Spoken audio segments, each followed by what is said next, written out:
Hello बच्चों, आप लोग कैसे हैं? आई होप आप लोग अच्छे होंगे, मज़े में होंगे। आप लोगों का हमारे चैनल बिनू स्टडी में स्वागत है। बच्चों, पिछली वीडियो में हमने कोलाडी विलेन के प्रकार के बारे में बताया था और उनके कणों के आकार के बारे में भी बात हुई थी। आज हम इस वीडियो में निलंबन के बारे में बताएंगे, सस्पेंशन। निलंबन के बारे में तो थोड़ा बहुत तो जानते ही हैं क्या होता है। हाँ, विलेय पदार्थ के जब कण बहुत बड़े होते हैं और नीचे की ओर बैठ जाते हैं, साफ-साफ दिखाई देते हैं, वो निलंबन होता है। चलिए चलते हैं बिना टाइम को वेस्ट किए अपने टॉपिक पर। पदार्थ जो द्रव या जल में विलय होकर विलयन बनाते हैं, परंतु जो पदार्थ जल में यानी द्रव में अविलय होते हैं, मतलब जो घुला ना हुआ हो, वो मतलब रहते हैं, वे निलंबन बनाते हैं तथा इस प्रकार का मिश्रण निलंबन कहलाते हैं। जो पदार्थ जल में द्रव में वो अविलय होते हैं, घुले नहीं रहते हैं, वो निलंबन कहलाते हैं। पहला उदाहरण है, यदि हम चाक के चूर्ण या रेत को जल में घोलते हैं तो ये जल में घुलते नहीं हैं, बल्कि कुछ समय बाद नीचे बैठ जाते हैं तथा चौक या रेत के कण स्पष्ट दिखाई देते हैं। इसमें जब चौक के कण को डाला जाता है तो वो साफ-साफ दिखाई देते हैं जल में। और दूसरा है कीचड़ जल। जल में मिट्टी का जल में मिट्टी का निलंबन है। हाँ, जल में जब ज़्यादा मिट्टी डाली जाती है, जल की मात्रा जब ज़्यादा रहती तभी कीचड़ बनता है, तो ये निलंबन है। और तीसरा है मिल्क ऑफ मैग्नीशिया। जल में मैग्नीशियम हाइड्रोक्साइड का निलंबन है। हाँ, मैग्नीशियम हाइड्रोक्साइड का निलंबन है। आटा जल का मिश्रण निलंबन है। हाँ, जब जल में आटा डालते हैं तो फिर वो मिश्रण निलंबन होता है। ये विषमांगी मिश्रण होता है, इसमें प्रकाश का मार्ग दिखाई नहीं देता, अतः निलंबित कण प्रकाश की किरणों को फैला देती है। इसे छानकर आसानी से पृथक किया जाता है। बच्चों, जब जल है, इसमें जब रेत डाला जाता है तो ये जो नीचे की ओर बैठ जाते हैं, फिर इसको हम छानते हैं। हाँ, छानते हैं तो ये छनकर बाहर आ जाते हैं और जो मिश्रण होता है वो नीचे बैठा रहता है, मतलब इसको आसानी से पृथक किया जा सकता है। हाँ, ये देखा, इनके कणों को आसानी से देखा जा सकता है। ये अस्थायी होते हैं, कुछ समय बाद विलय के कण नीचे बैठ जाते हैं और निलंबन समाप्त हो जाता है। अब आते हैं विलयन, कोलाइडी विलयन तथा निलंबन में अंतर। हाँ, विलयन है, विलयन मतलब समांगी विलयन, कोलाइडी विलयन, निलंबन।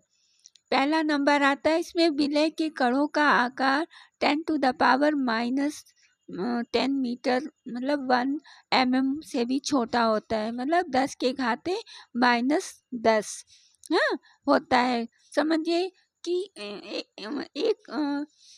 एक मीटर में 100 सेंटीमीटर होते हैं। हाँ, एक मीटर में 100 सेंटीमीटर होते हैं, तो वो सोचिए 10⁻⁻10 मीटर कितना, उससे भी छोटा, कितना छोटा होगा। एक पेन है, उसके कण जो है कितने छोटे होंगे, इसके विलय के कण बहुत छोटे होते हैं, मतलब 1000 मतलब देखा जाए इसमें कितने जीरो आते हैं, 10 जीरो आते हैं। 1 2 3 4 5 6 7 8 9 10, हाँ 10 जीरो आते हैं। सोचिए कितना छोटा होगा, उससे भी छोटा होता है इसके विलय के कण। हाँ, और इसमें विलय के कणों का आकार 10⁻⁻9 सेंटीमीटर से 10⁻7 सेंटीमीटर तक होता है, इससे थोड़ा बड़ा होता है। और निलंबन में इसमें विलय के कणों का आकार 10⁻7 मीटर या इससे अधिक होता है। इसमें विलयन में कण बहुत छोटे होते हैं, बहुत छोटे होते हैं। हाँ, और सेकंड नंबर पर है, इसमें विलय के कणों को सूक्ष्मदर्शी से भी नहीं देखा जा सकता। इसमें बच्चों कण इतने छोटे होते हैं कि आँख से क्या वो सूक्ष्मदर्शी द्वारा भी नहीं देख सकते। इसमें विलय के कणों को प्रकाश में देखा जा सकता है। इसमें विलय के कणों को आसानी से देखा जा सकता है। तीसरा नंबर आता है, इसको स्थिर रखने पर भी इसके विलय के कण पृथक नहीं हो पाते। मतलब नीचे नहीं बैठ पाते, इसको छाना नहीं जा सकता। इसको भी स्थिर रखने पर इसके विलय के कण पृथक नहीं होते हैं, वो पूरे भाग में फैले रहते हैं, तैरते रहते हैं। इसको रखने पर इसके विलय के कण पृथक हो जाते। चौथा नंबर आता है, ये समांगी मिश्रण है। जब समांगी मिश्रण की तरह दिखता है परंतु विषमांगी होता है। कोलैटी विलयन जो है समांगी मिश्रण की तरह दिखता है लेकिन होता नहीं है, विषमांगी होता है या विषमांगी मिश्रण होता है। पांचवा नंबर है, फिल्टर पेपर तथा परमिएबल मेम्ब्रेन, मतलब जंतु झिल्ली होता है, जंतु झिल्ली से पार गुजर जाते हैं।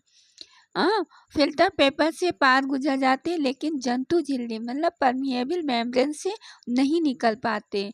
इसमें फिल्टर पेपर तथा जंतु झिल्ली से पार नहीं गुजर पाते, इसके कण मोटे होते हैं ना, बड़े होते नहीं गुजर पाते।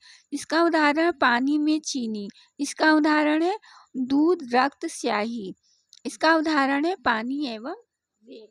हाँ। अब बच्चों अगली वीडियो में असंतृप्त तथा संतृप्त विलयन के बारे में बताएंगे। असंतृप्त को अनसैचुरेटेड बोलते हैं। बच्चों असंतृप्त का मतलब होता है अनसैचुरेटेड तथा संतृप्त विलयन का मतलब होता है सैचुरेटेड सॉल्यूशन। जब हम विलायक में विलय को घोलते हैं तो विलयन बनता है, ये तो हमें पता है। ये हम विलायक की समान मात्रा में विलय की भिन्न भिन्न मात्रा घोल सकते हैं। अब एक गिलास में 3 गिलास में अगर जल की समान मात्रा है, जितना एक में उतना तीनों में, अब उसमें कम विलय डालते हैं, मात्रा डालते हैं, दूसरे में ज़्यादा, तीसरे में ज़्यादा, तो ये होते ही है कि समान जल में विलय की भिन्न भिन्न मात्रा को डालना। समान मात्रा के जल में घोलकर विभिन्न सांद्रता के नमक विलयन बना सकते हैं। नमक विलयन मतलब नमक का घोल जो विलयन में उपस्थित नमक की मात्रा पर निर्भर करता है, अतः विलयन को 2 समूहों में वर्गीकृत करते हैं। बच्चों वीडियो अच्छी लगे तो लाइक कीजिएगा, शेयर कीजिएगा, सब्सक्राइब जरूर कीजिएगा।